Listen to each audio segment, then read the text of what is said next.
చచ్చాననుకున్నారా?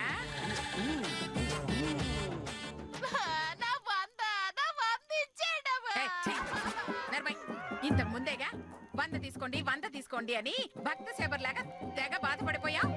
ఇప్పుడేంటి నా వందో అని గిలగిలా కొట్టుకుంటున్నా?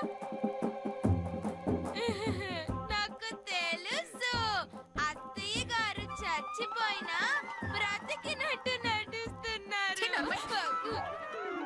చచ్చిన వాళ్ళు బతికినట్టు నటించడం ఏంటే వెర్రి మొహం దానా? అమ్మయ్యా, మీకేమైందో ఏంటోనని ఎంత టెన్షన్ పడ్డామో తెలుసు అత్తయ్య గారు. తెలుసు. నా డబ్బుని బంగారాన్ని ఎలా పంచుకోవాలా అని తెగ టెన్షన్ పడిపోయారు పాపం. మీరు తొందరపడి బ్రతికిపోయారు అత్తయ్య. లేదంటే మేము మీ గురించి ఎంత బాధపడే వాళ్ళము చూసి ఆనందించే వాళ్ళత్తయ్య. చిచి, చచ్చిన వాళ్ళు ఆనందించడం ఏంటే చెత్త మొహం దానా? అయినా నేను పడిపోగానే అత్తయ్య గారు గడ్డి తిని గాడిద గుడ్డు తిని డబ్బులు పోగు చేసింది అని ఆ కోటి మరి వెంటనే ఒంటి మీద నగలు తీసేద్దామా అని నువ్వు అనటంతో అసలు రంగు మీది బయటపడింది. అది కాదత్తయ్య. చాలు, మీ ఓవర్ యాక్టింగ్ ఆపండి. ఇన్నాళ్ళు పిచ్చిది అన్నా ఆ పిచ్చి రామకోటికి తప్ప మీలో ఏ కోటికి నా మీద ప్రేమ లేదని ఈ రోజుతో తేలిపోయింది. ఇక నుంచి నా జాగ్రత్తలో నేను ఉంటాను. నేను చచ్చినా మీ చేతికి పైసా రాకుండా నా కొడుకులకి వీలు రాసేస్తాను. ఆ రాజగోపాల్ ఎక్కడున్నా వెంటనే పట్టుకోవాలి. ఒరేయ్ చైతన్య, ఇక నుంచి నువ్వు ఆ పనిలో ఉండు. అలాగే అమ్మా. ఏంటి ఇంకా ఇక్కడే కూర్చున్నారు? చేసిన యాక్టింగ్ చాలు, వెళ్ళి పని చూసుకోండి. వెళ్ళండి. నువ్వు కూర్చోరా, కూర్చో. వెళ్ళు. లెక్క చూడు. అలాగేనమ్మా.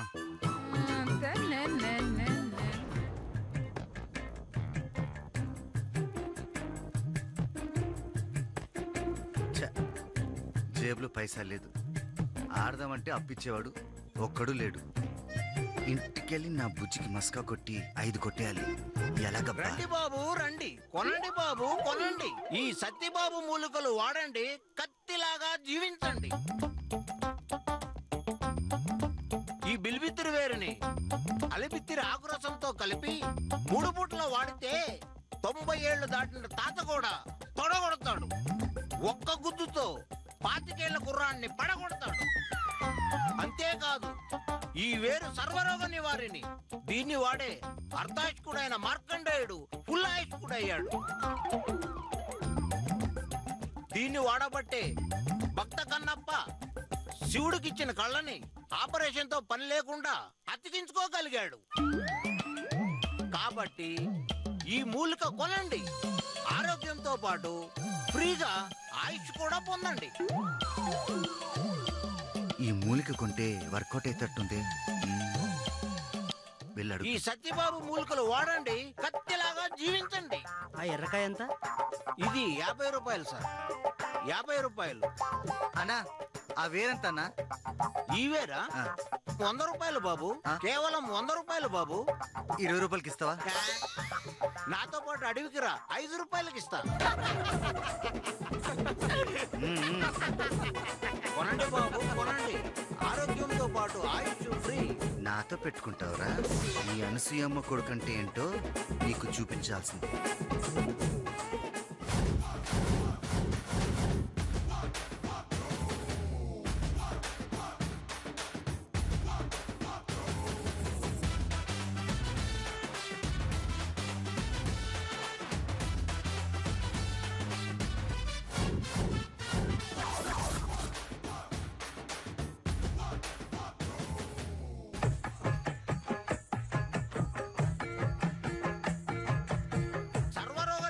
బాబు, ఆయుష్తో పాటు ఆరోగ్యం ఫ్రీ. కొనండి బాబు కొనండి. ఆగండి.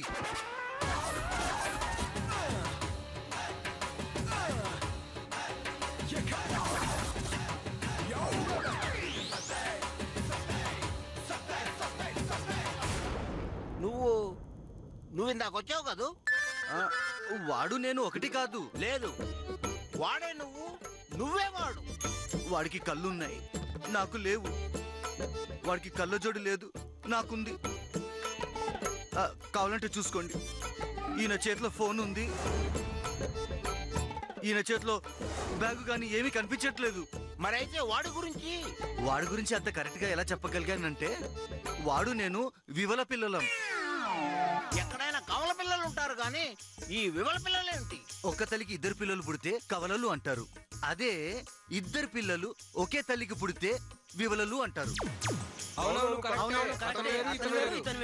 మ్మ్. నువ్వు చెప్పు బాబు, ఇతను చెప్పేది అబద్ధమా? అవునవును. నిన్న కంటి చూపు తగ్గిందని వీడి దగ్గరకొస్తే ఆ అల్బిత్రి ఆకుల్ని బిలిబిత్రి వేరులతో కలిపి తాగమన్నాడు. ఆ మాట నమ్మి తాగాను. అంతే, చిన్న చూపుతో పాటు ఉన్న చూపు కూడా పోయింది. ఇలా సిరివెన్నెల సినిమాల్లో హీరోలా తయారయ్యాను. అబద్ధం, ఇతను చెప్పేది నమ్మకండి. నిజం నిజం. నిన్న ఇదే సెంటర్లో ఇలాగే ఒక చేత్తో ఆకులు మరో చేత్తో వేర్లు పట్టుకొని అమ్మాడు. ఆ ఇప్పుడు నా చేతిలో ఆకులు వేర్లు ఉన్నాయని నీకెలా తెలుసు? అది వేర్లు అమ్ముకునే వాడి చేతిలో వేర్లు కాక టైర్లు ట్యూబ్లు ఉంటాయా? ఊహించి చెప్పా. ఓహో, అయితే నా దగ్గరే వేరు కొన్నావనడానికి సాక్ష్యం ఏమిటి? చూశారుగా, రేపు మీకు నాలాగే ఏదో ప్రాబ్లం వస్తే ఇదే మాట అడుగుతాడు. అప్పుడు అరుగుపోయిన ఆకుని విరిగిపోయిన వేరుని ఎక్కడి తెస్తారు? ఏం సాక్ష్యం చూపిస్తారు? చెప్పండి చెప్పండి బాబు, చెప్పండి చెప్పండి చెప్పండి. అటు చూసి చెప్పు. అవునవును, ఒకసారి వాడేశాక ఈ దిక్కుమల్ల వేరుని కొన్నామనడానికి సాక్ష్యం ఎక్కడి నుంచి తెస్తాం? మర్యాదగా నువ్వు అతనికి జరిగిన అన్యాయానికి నష్టపరిహారం కడతావా? లేదంటే నిన్ను అతన్ని రాళ్లతో కొట్టద్దు, చెట్టు కట్టేసి కొరడతో కొమ్మొద్దు, వాతలికి ఉప్పు కారం రాయొద్దు. ఏ వద్దు, వాళ్ళకి రాని ఐడియాలు నువ్వు ఇవ్వద్దు. నీకు జరిగిన అన్యాయానికి నష్టపరిహారం కట్టిస్తాను. కొంప తీసి ఆకులు వేర్లు ఫ్రీగిచ్చేసి మళ్ళీ వాడమంటావా? నేను ఒప్పుకోను. ఏం బాబు, నువ్వు ఆకులు వేర్లు ఇచ్చినా నూరి పోసుకోవడానికి నాకు కళ్ళు లేవు, పోయటానికి నా అన్నవాళ్ళు లేరు. అదే ఒక 500 ఇస్తే కూలితో పోయించుకొని తాగుతాను. ఇవ్వక చేస్తానా? ఇవ్వకపోతే చేస్తాను. ఇస్తాను ఉండు.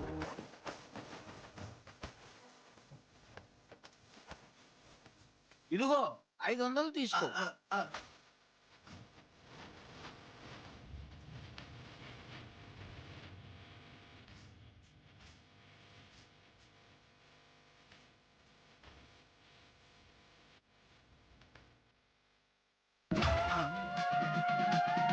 అమ్మ వేరు ముక్కోడా, నువ్వు నాకన్నా ముదురులా ఉన్నావే. సర్లే, వేరు ముక్కుతో పాటు 100 రూపాయలు వచ్చాయి. ఇప్పటికి చాలు. దక్కింది నా బుజ్జి దగ్గర వసూలు చేసుకుంటాను. చెప్పింది గుర్తుందిగా? మాట పడకుండా ఎంత కావాలో గట్టిగా అడిగి తీసుకోండి. లేదంటే అలాగే. ఇడ్లీ రేటుకి కిడ్నాపులు చేస్తుంది, మసాలా దోశ రేటుకి మటన్లు చేస్తుంది. గట్టిగా అడుగుతామన్నా. అమ్మా అమ్మా,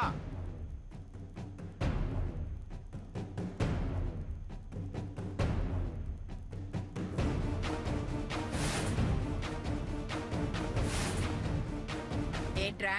ఓ 4 మనుషులు తీసుకురమ్మన్నారు కదమ్మా, తీసుకొచ్చానమ్మా. తీసుకొచ్చావా? ఎక్కడా?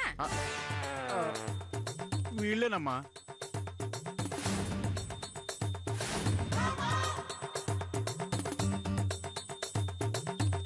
వీళ్ళు మనుషులేంట్రా?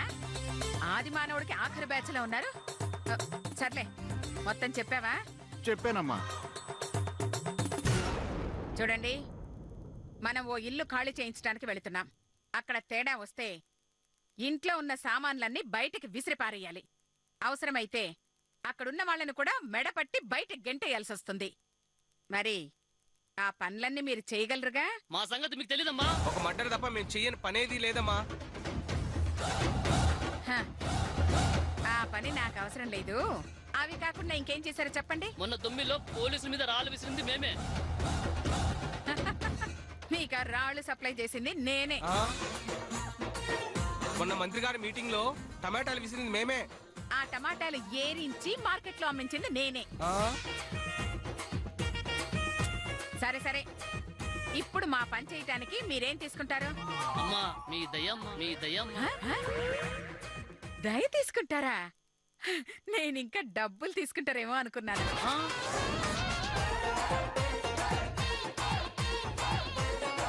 అంటే వాళ్ళ ఉద్దేశం డబ్బే అనమ్మా అర్థం. చెప్పండిరా. అవునమ్మా, డబ్బులు తీసుకుంటాం. పనిచేసిన వాళ్ళంతా డబ్బులు కాకపోతే చిత్తు కాగితాలు చిల్ల పెంకులు తీసుకుంటారా? ఆ డబ్బులే ఎంత తీసుకుంటారో చెప్పండి. మీ ఇష్టం తల్లి. మూట పడుతున్నారు, మట్టి కొట్టుకుపోతారా? అలాగా? అయితే ఓ 10 సరిపోతాయా? 10 అంటే 100లా 1000లా? ఈ ఇంటిని ఆమె ఒంటి మీద నగల్ని చూసావుగా, చూశాను. కాబట్టి వేల అయి ఉంటుంది. ఆ. ఎందుకైనా మంచిది, ఇంకో 10 పెంచి చెప్పు. మరి 10 అంటే కష్టమమ్మా, ఇంకో 10 కలిపివ్వండి అమ్మా. అలాగే. చేతు అమ్మా. వాళ్లకు 20 ఇచ్చి మన సుబ్బుగాడితో నోటు మీద సంతకం చేయించుకో. నా సొంతకం ఎందుకమ్మా? డబ్బు తీసుకున్నాక వాళ్ళు రాము అన్నారనుకో, నీ దగ్గర డబ్బు వసూలు చేయడానికి రా. అర్థమైంది బాబు. రా బాబు సంతకం పెట్టు. హలో పెట్టు. చింతపల్లి సుబ్బు. అబ్బో బాబు డబ్బులు. ఉండు, కంగారు పడతావే. ఇచ్చే. బాబు ఇది వెళ్ళిచ్చాయి.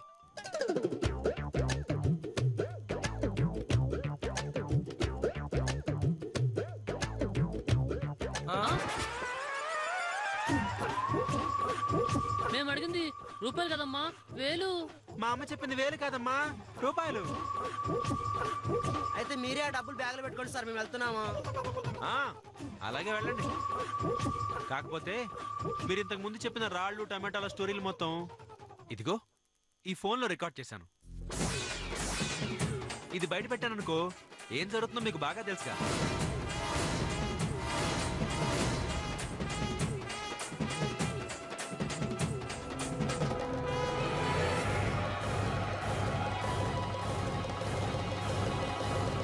అమ్మో వద్దు సార్, ఈ 20 చాలు. కాకపోతే పని అయిపోయాక ఈ పొట్టి సుబ్బు గాన్ని 1 గంట అప్పగించండి. వీడితో చాలా పని ఉంది. ఈ పిసినారిది ఒక్క సెకండ్ కూడా బయటికి పంపించదు. మీతో గంటెద్దుకు పంపిస్తుందిరా? గంట కాకపోతే 4 గంటలు వాడుకోండి. అమ్మగారు, మీరు కిరాయి మనుషులు పిలిపించారంటే ఎవరికో మూడిందన్నమాట. ఇంతకీ ఎవరి కోసం పిలిపించారు అమ్మగారు? ఆ మధుమతి కోసం పిలిపించా. దాన్ని ఇంటి నుంచి బయటికి పంపించడానికి వెళుతున్నా. ఆళ్లను బయటికి పంపించడానికి ఈళ్ళెందుకమ్మా? అలాంటి రౌడీ దాన్ని బెదిరించాలంటే ఇలాంటి రౌడీల్ని తీసుకెళ్లాల్సిందే. నానా చేతో అమ్మా, నీ పెద్దదిని ఎదురొస్తోంది. అది ఎదురొస్తే ఎలాంటి అడ్డు లేకుండా పని పూర్తవుతుంది. వెళ్దాం పద. పదండ్రా.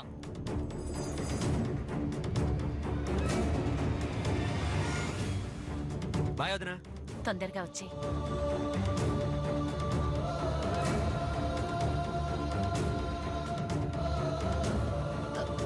మంగా, అత్తయ్య గారు వాళ్ళు ఎక్కడికి వెళ్తున్నారు?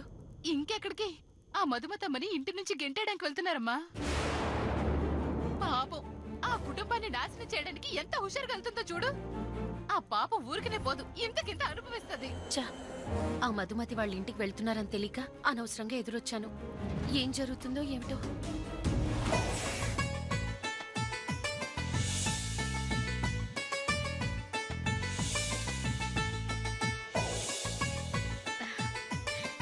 నిజంగా ఎంత అందంగా ఉంటావే.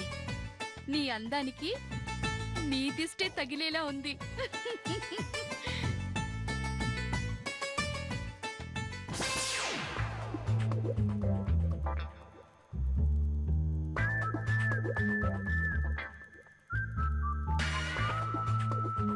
చాచా, ఆ వేర్లు పసర్లు నేను తెప్పించలేదురా. మా ఫ్రెండ్ మోహన్ గాడు కేరళ నుంచి తెప్పించుకున్నాడు. ఏంటి 15,000 రూపాయల పసర్కి 25,000 ఇస్తావా? సారీరా, 30,000 ఇచ్చినా మోహన్ గాడు ఇవ్వడు. ఎందుకంటే వాళ్ళ ఆవిడ గ్లామర్ గా స్లిమ్ గా అవ్వాలని ఎంతో కష్టపడి తెప్పించుకున్నాడు. కావాలంటే వారితో చెప్పి ఇంకో సీసా తెప్పిస్తా, సరేనా? ఓకే బాయ్, పెట్టే. ఏమండి ఉమ్, ఏంటి పసరు? అది ఆయుర్వేద మందు. ఆకలి తగ్గడానికి వాడతారు. కాదు, గ్లామర్ కోసం వాడతారు. చాచా, నీకు తెలియకూడదని ఎంతో జాగ్రత్తగా మేనేజ్ చేశాను, అయినా కనిపెట్టేశావు. అస్సలు అస్సలు ఇంత సీక్రెట్ గా ఉంచినా ఎలా కనిపెట్టేశావు బుజ్జి? నో, నీది మామూలు బ్రెయిన్ కాదు. సర్లేండి, ఇంతకీ ఈ పసరు ఎందుకోసమో చెప్పండి. ఆ, ఇది ముఖానికి రాసుకుంటే తెల్లగా, జుట్టుకు రాసుకుంటే నల్లగా, నోట్లో పోసుకుంటే చల్లగా ఉంటుందంట. అందుకే మా ఓనర్ గారు కేరళ నుంచి తెప్పించాడు. ఏం తెలివితేటలు బుజ్జి నీవి! ఆఖరికి ఎక్కడి నుంచి తెప్పించేసానో కూడా కనిపెట్టేశావా? నిజంగా నీలాంటి తెలివైన భార్య నాకు దొరకడం నా అదృష్టం. అయ్యో, మీరెంత అమాయకులండి. ఫోన్లో చెప్పటం విని చెప్పితే అవి నా తెలివితేటలు అనుకుంటున్నారు. సర్లేండి, ఈ పసరు మందు నాకు కావాలి. నో, కావాలంటే 4000 పట్టుచీర అడుగు, కొంటాను. 1,00,000 రూపాయల నెక్లెస్ అడుగు, ఇస్తాను. అంతేగాని ఈ పసరు మాత్రం అడగదు బుజ్జి, ప్లీజ్. నో, కావాలంటే 4000 పట్టుచీర అడుగు, కొంటాను. 1,00,000 రూపాయల నెక్లెస్ అడుగు, ఇస్తాను. అంతేగాని ఈ పసరు మాత్రం అడగదు బుజ్జి, ప్లీజ్ అడగదు. నో, ఎంత ఖర్చయినా పర్వాలేదు, నాకు ఈ పసరు కావాలంతే. దేవుడా, ఏంటి నాకు ఈ అగ్ని పరీక్ష? ఒకవైపు నా ప్రాణమిత్రుడు, మరోవైపు నా ప్రాణానికి ప్రాణమైన నా భార్య. ఒకరికి న్యాయం చేయాలంటే మరొకరికి అన్యాయం చేయాలి. ఇలాంటి పరిస్థితి పగవాళ్ళకు కూడా రాకూడదు. ప్లీజ్ అండి, మీ ఫ్రెండ్కి ఏదో ఒకటి చెప్పి ఈ పసరు నాకే ఉంచేయండి. తప్పదా? తప్పదు. సర్లే. కార్యేసి కింగు, కార్యేసు రమ్మి, ముక్కేసు మాత అంటారు, మాత అంటారు. అంటే చాలా పెద్ద మీనింగు. చెప్తూ కూర్చుంటే మా మోహన్ గారు వచ్చి పసలు తీసుకుపోతాడు. చెప్పంటావా? వద్దులేండి. సర్లే బుజ్జి, ఫ్రెండ్కు ద్రోహం చేసి ఈ పసరు నీకే ఇచ్చేస్తున్నా. థ్యాంక్స్ అండి. ఉండండి, ఇప్పుడే 15,000 తెచ్చిస్తాను. సరే సరే బుజ్జి, అసలు దీని రేటు 15,000 అని నీకు అబద్ధం చెప్పాను. మరెంత? అది అయ్యో చెప్పండి, పర్వాలేదు. 14,999 రూపాయలు. 14,999. మీరెంత అమాయకులండి. పెళ్ళానికి రూపాయి కూడా అబద్ధం చెప్పలేని మీలాంటి భర్త దొరకటం నిజంగా నా అదృష్టం. ఉండండి, డబ్బులు తెస్తాను.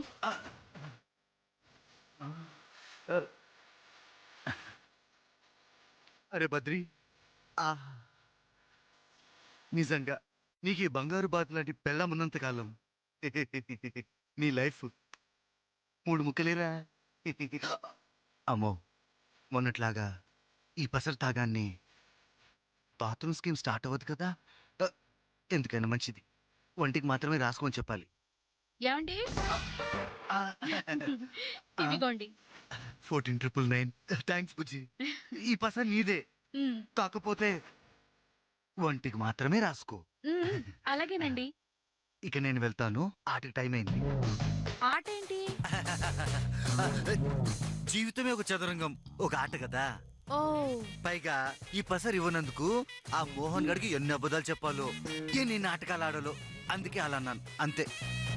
సారీ అండి, మిమ్మల్ని అనుమానించాను. పర్వాలేదులే బుజ్జి, అనుమానించింది నువ్వే కదా. వస్తాను.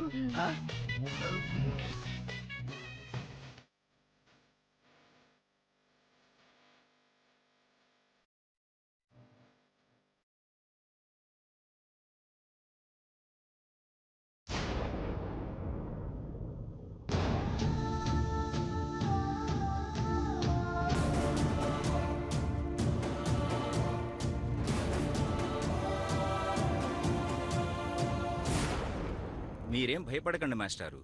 ఆ అనసూయాదేవి చేసిన మోసాన్ని ఏ సెక్షన్తో కొట్టాలో ఈ భిక్షపతికి బాగా తెలుసు.